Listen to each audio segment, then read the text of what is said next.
Hello and welcome to Books in the World. I'm your host, Madeline Mealy-Holt. Books in the World is an interview show produced by the Cape Cod Writers Center and the Cape Media Center.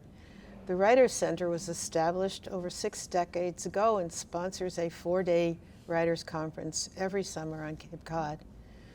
The goal of Books in the World is to show how writers, illustrators, publishers, editors, and others in the literary field play their roles in the world of books and communication media. The show has been broadcast continuously since 1978, making it the longest running program of its kind in the United States. Today we are delighted to welcome Katherine Sherbrooke, an author of a lovely new book called The Hidden Life of Aster Kelly. Thank you for coming, Katherine, and welcome. Thanks so much for having me. It's a delight to be here.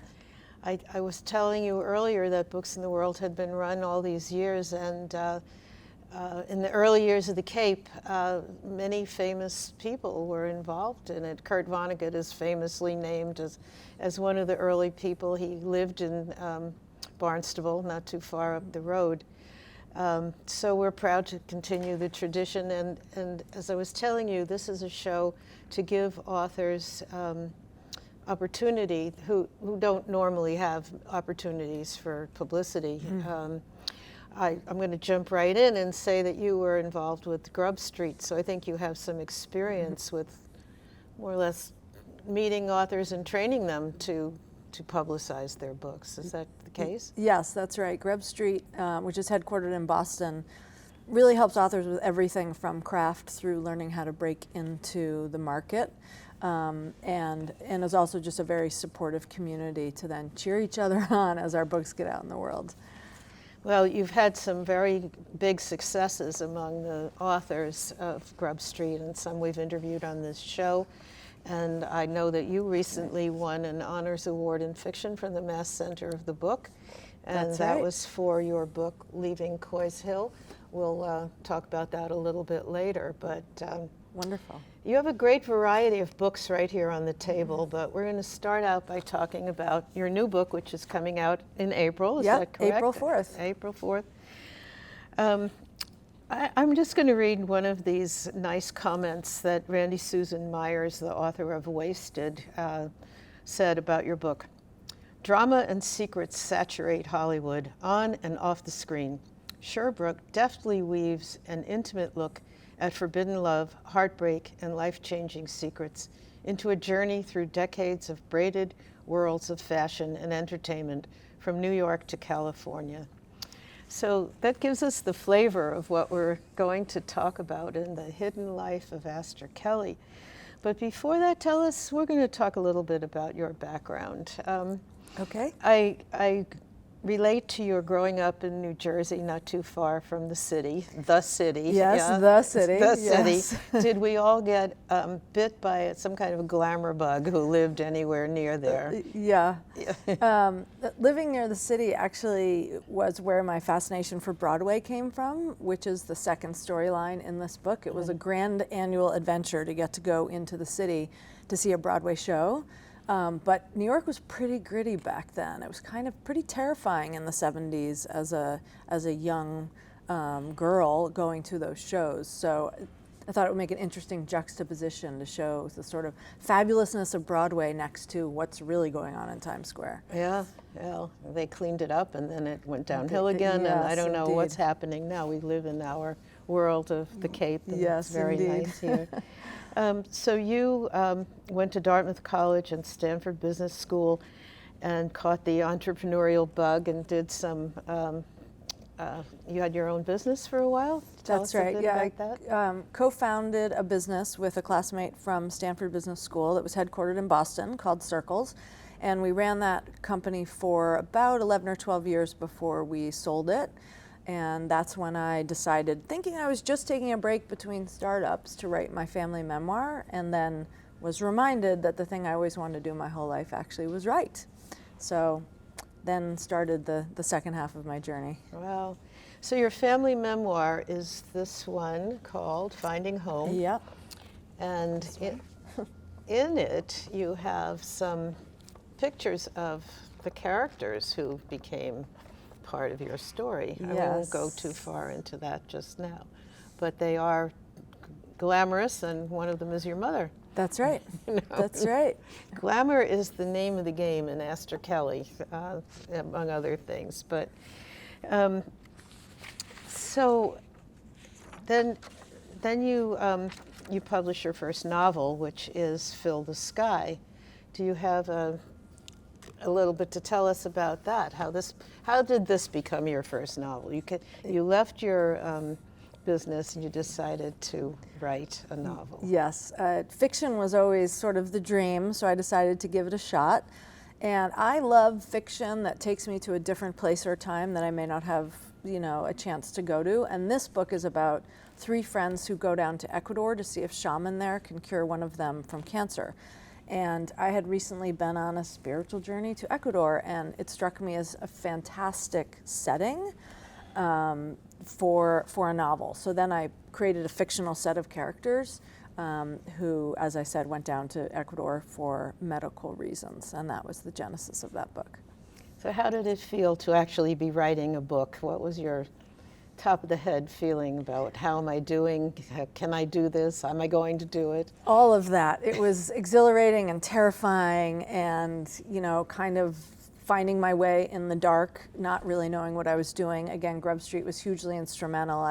I took a class called Novel in Progress with 10 other novelists who were starting their books. And we all wrote our books together, and we kept signing up for the same class over and over so we could stick together as a cohort, which was instrumental for me because writing fiction is, like any craft, is its own craft that takes practice and work and learning. Yeah. And so I learned a lot through that. Well, you right out of the gate won several awards for this book, the Independent Press Award, the May Sarton Award for Contemporary Fiction, and the Forward Indies Book of the Year Award finalist. Yes. Couple finalists and an award, yes. Yeah. Well, first novel, pretty good. You got Yeah, a lot of thank you. recognition. Thank you, yeah. I don't know if we haven't talked about this, but how did you get that book out there to the attention of these people? So I did find an agent for Fill the Sky. That's how most books get out there, to an editor. This one was published by a very small press out of Boston called 617 Books, which was a wonderful first experience because they were writers helping writers, and working with a small press was a wonderful initial experience. And a lot of these awards, kind of like I learned this in business too, they exist, but you have to apply for the award and make sure that they know about your book. Mm-hmm. So we did a lot of research about what was available Yeah. for first-time novelists or novelists in this area or independent press, and submitted and crossed our fingers. And And a good It worked promotion out. package, most likely. Yes, that's Yeah, true. That's true, too. Probably have to get very professional at Yes, that point. indeed. Yeah, which might have been easy for you, Indeed. having been in business and marketing and the business experience definitely helped. yeah, There's no question. Yeah. So then you decided to write Leaving Coy's Hill, which is about the suffragist Lucy Stone. That's who right. is not as well known as Susan B. Anthony, but known to people who know this subject Yes, somewhat. Tell us yes. about how you decided to write this book. Well, I was actually, after Fill the Sky, writing, I thought, another contemporary novel, and I was stuck one day and decided to do some research into character names. I decided I wanted some secondary characters to be named after little-known women in history who'd done extraordinary things. And up on my Google search popped Lucy Stone, who I had never heard of before. Mm-hmm. And the minute I read her biography as being the first woman from Massachusetts to earn a college degree, first woman to speak That's out on amazing. women's rights, Yeah, I thought, yeah. how is this possible?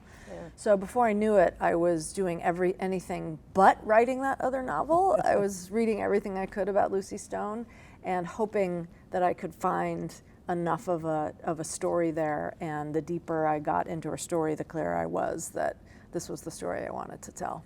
In case people are not clear on the dates, when you say she was the first woman in Massachusetts to get a college degree, that was in the 1850s, 1847, I think she graduated, and she had to go out to Oberlin to do that in terms of for a co-ed education. There weren't that many colleges at the time that admitted women.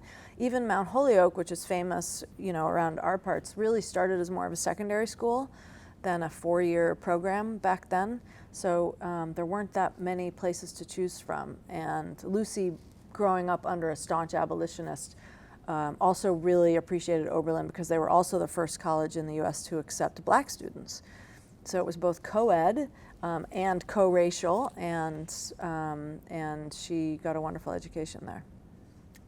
Who knew? Right? Who knew? And I saw a video online of you standing in front of the statue in Boston, commemorating her. And that's right.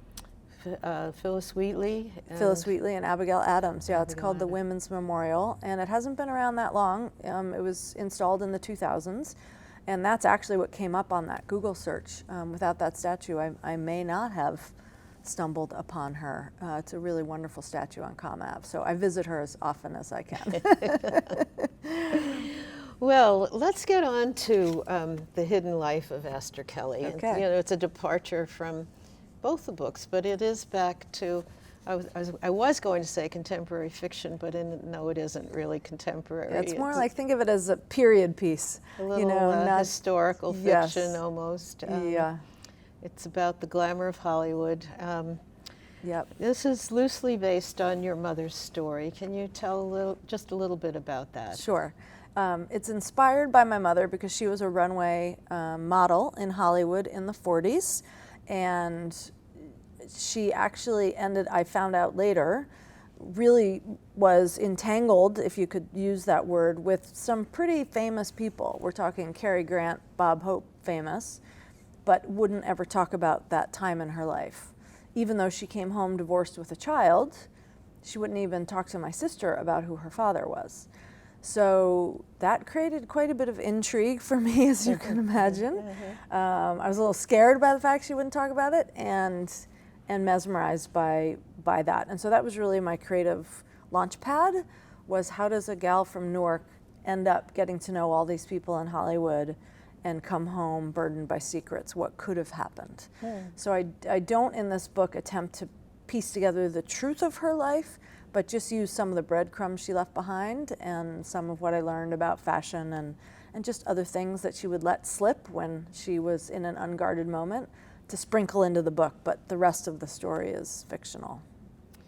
I was impressed at how current it sounded, the things about women's sexuality, about relationships with gay people, the somewhat horror of Hollywood men and preying on women.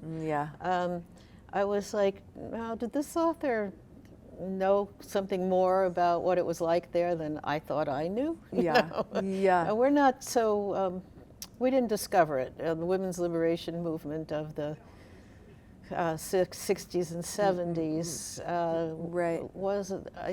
there was some liberation earlier on than that, some gutsiness. I would say a lot of dissatisfaction early on, even from, I learned a lot through Lucy Stone, even going back to the 1800s. I think women were very aware that they were being held back in many ways, and yearning for something different. So, and I think same with women's sexuality. I think we like to think of everyone as prim and proper and, in the olden days, but I don't think that's so true. As far as you asked about, relationships with, there are a couple gay characters in this novel, and how much would someone at that time frame be aware of that? It was one of the things I really remember from my childhood, my mother being in fashion for a very long time, not just in Hollywood, but always New York. She always spoke lovingly of the designers she worked with, and most of them were gay. It sounds like a cliche.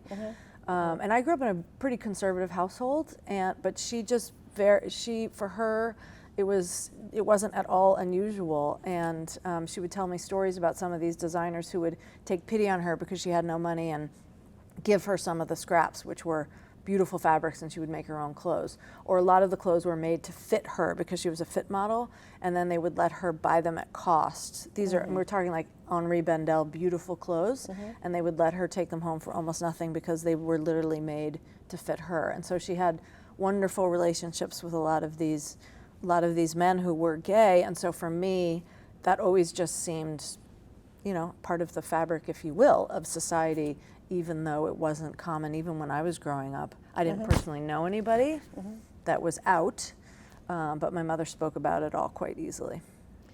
So we won't have time to talk about the whole plot with the gay friends of hers, which is just marvelously written and very sympathetic. And thank you.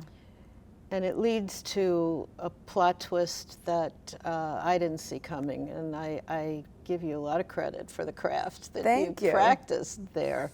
And it's just worth reading this book to pick up on that.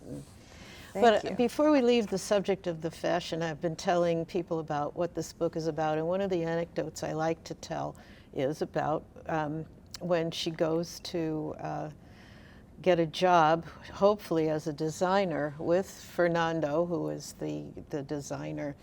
She doesn't want to be a model. She's trying to become a designer herself. That's right. That's right. Tell what happens then. Yeah, so she had come from being a model in New York City and was desperate to get out of the industry, tired of men pawing at her and constantly having to starve herself, and also because she wanted to be recognized for talent as opposed to purely how she looked. So she wins a design contest in New York, which comes with an opportunity to interview with various designers across the country with the hopes of getting an internship. And she shows up on Fernando's doorstep in Beverly Hills as the last chance. None of the other designers thought much of her work. And she shows up very hopeful that this is finally going to be the time, and they don't even have her on the schedule. They sort of forget that she's coming, and Fernando has no idea who she is. And she's immediately crestfallen. But the minute Fernando sees her, he decides that maybe it is worth a conversation. So she's very excited to show him her fashion, which she models for him, because he knew from the minute he met her that she must be a model. And he needs her for a project of his own, and talks her into doing that for him in exchange for mentoring her as a designer. Right. And he thinks she's a body double for Lauren Bacall. That's right. And he has a task or a contract to produce clothing for these people when they're not on set, so that they would all be dressing themselves in a way that fit their image. Yes. That was right out of your head? Or Well, so, Hollywood worked a little bit differently back then. Most of these actors were called contract actors. So they worked for one studio, and the studio had rights to use them. They're basically employees, be in this movie, be in that movie. And they controlled a lot of their lives. Not that the studios don't now, but the actors are a little more independent. So the idea was that the Galaxy Studio is the name of the studio in the book, really wanted to make sure that their actors looked great all the time, because obviously public opinion is a huge part of what makes a movie successful. And that still happens today, sort of control over the actor's life as much as they can to project the image that the studio is hoping for, either for a given movie or a series of movies, but they had a lot more control even back then.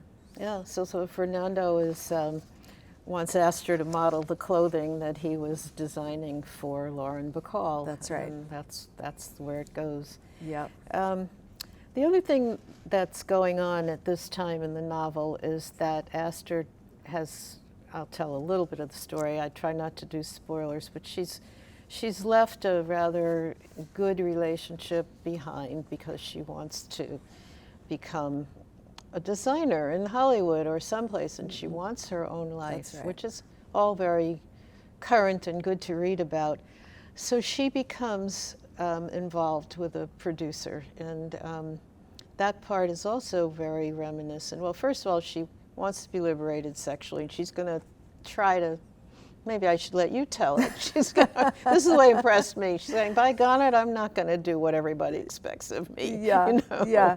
So, I really want to explore that. As I said in the beginning, she wants to be a designer in part because she's tired of people seeing her only for how she looks. Yeah. On the other hand, she meets this pretty gorgeous producer, and she's thinking, can't I be both? Can I be both, a romantic interest and be taken seriously as someone who has something to say, has something to offer the world, and so not hide behind, glasses and frumpy clothes, but be a beautiful woman and be taken seriously, and as you say, have a little fun. Like she does not have a great home life, so finally also to be liberated out from under her parents' roof, I think is, she's about 19 years old at this point, to say, sure, what the heck, let's give it a try and see how it feels to not be so traditional. And to watch her wrestle with that, and how she feels about being in that kind of a relationship. I don't know if you had Harvey Weinstein in mind when you wrote about this producer, but I can see how people in that era, he after all was a brilliant movie maker. Right. So yeah. Did you think about some of that?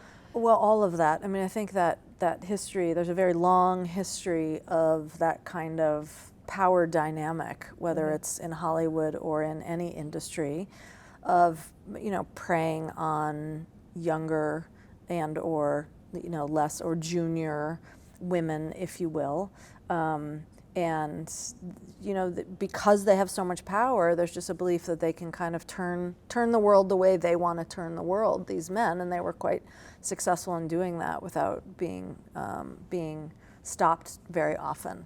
This relationship with Aster is completely consensual in her part, for her part, except she doesn't quite understand exactly how much sort of machinations maybe are going on behind the scenes, and how much he really does control all the people in his world. Yeah, she learns. You mentioned Rita Hayworth, Gary Cooper, Lauren Bacall, and one of my questions is, what happens with younger readers who don't know who these people are? Yeah, it's a very good question. It's a very good question. So, I think there'll be people who love Golden Hollywood and will know who these people are. For the younger audience, I hope they see it as a great coming-of-age tale, because as I mentioned, Aster starts out at about 19. We follow her daughter in her mid-20s. And there are also a lot of fictional movie stars in this book too. So people who know those names will see the difference. Some people, I had someone actually who after read the book said they Googled Aster Kelly and couldn't believe she wasn't real, so which is a great compliment. But there's always that, do you know, are they real, are they not? And I think for the people who haven't heard of those actors, probably won't matter. For the people, closer to our age who grew up knowing who those were, they'll find that extra bit of stardust interesting, hopefully. Well, I have a quote from you, which says, "I have no idea where some of the character details and plot twists in Aster Kelly came from." So this is where you, you say when you're working, the ideas come. Yeah. And they're like, okay, here it is. I'm going to write about this. Right. Exactly. So there's a second plot line. Yes. And talk about that, about Lizzie. Yes. This is. So Lizzie is Aster's daughter, and they have, stuck together. It's just the two of them. Aster has not remarried, so they're a very tight-knit mother-daughter duo, and Lizzie is an aspiring Broadway star. So that story picks up with her auditioning yet again, trying to get a big part in a musical. She's been trying this for 4 or 5 years in New York without much luck. So having that artistic angst of, is this worth it? Am I ever going to make it? And then we follow her through her experience of an opportunity to star in a Broadway show. Yes, and people who know anything about Broadway will spend a lot of time saying, is this the show? Is that the producer? Right. Was this Bob Fosse? Was that Hal Prince? Was that one Sondheim? Yes, exactly. You were like, I don't know enough about Broadway, I'm not sure. But then in your afterward, you mentioned 2 plays that you had found out about who actually what happens, if you don't think that's too much of a spoiler. Yeah. So in Aster Kelly, I make up a fictional musical, but it's very closely based on a Stephen Sondheim musical that was called Merrily We Roll Along, which has become a bit of a cult classic. It actually was a complete flop when it first came out, which is unheard of for Sondheim. and has since, as I said, had this cult following. But there was a wonderful documentary made about what that experience felt like for this very young cast who really felt that this was going to be their moment. They couldn't miss. They were with Stephen Sondheim, and what that experience was like. And so that taught me a lot about both the logistics and the specifics of what, putting together a Broadway show looked like, but also the emotional roller coaster of what those actors went through. Yeah, and some very good scenes of the friendship between Lizzie and her friend who was trying out for what turned out to be the chorus line. Right. Which, again, was a huge success and not a flop after Yes, 13 exactly. days or whatever it was. Exactly. 18 days. Yeah. So Lizzie is not actually based on a real person? No, she's Okay, not. She's not. I had a question in my notes about whether you actually sang or danced or were on Broadway, and now I realize, no, this is coming from your imagination. My imagination. I did do a lot of theater as a Did you? kid. Yeah. I don't have the voice that would get me any of the big roles, so, but I did love the theater, and as I said, was always mesmerized by Broadway. I just think it's the most spectacular thing. So I had a little bit of, that Right. in my blood, I guess. Yeah. Well, I was going to ask you more about Grub Street. I want to urge people to find Kathy's books before we do that, because I think I'm looking forward to reading the other ones. They Yes. sound really good, and Thank you. the story about learning to be with your colleagues at Grub Street was helpful too, I think, with people about writing, talking once a month. A lot of the people here at the Writers Center do the same thing. In fact, some of our people right in this room are working with each other and collaborating on their work. I can't recommend it more highly. I would never put out a book just all by myself without anybody giving me feedback on it. That kind of camaraderie and actual usable feedback is really important. Well, I hate to say it, we're actually at the end of our time here, and I want to thank you for coming. Thank you for having me. Good luck with all of your books. They sound wonderful. Please look for Kathy's website, Kathy It's K.A. Sherbrooke with an E on the end. Right. .com. Okay. And the books are available, libraries, bookstores. Go to your independent bookstores. And if you've enjoyed this interview and would like to see more, you'll find links to them at our website, capecodwritercenter.org, through our Facebook page and on YouTube. And it's also available through the Cape Media Center's Channel 99 and their website, capemedia.org. Thank you, everyone, for watching Books in the World, and thank you, Kathy, for coming. Thanks so much for having me.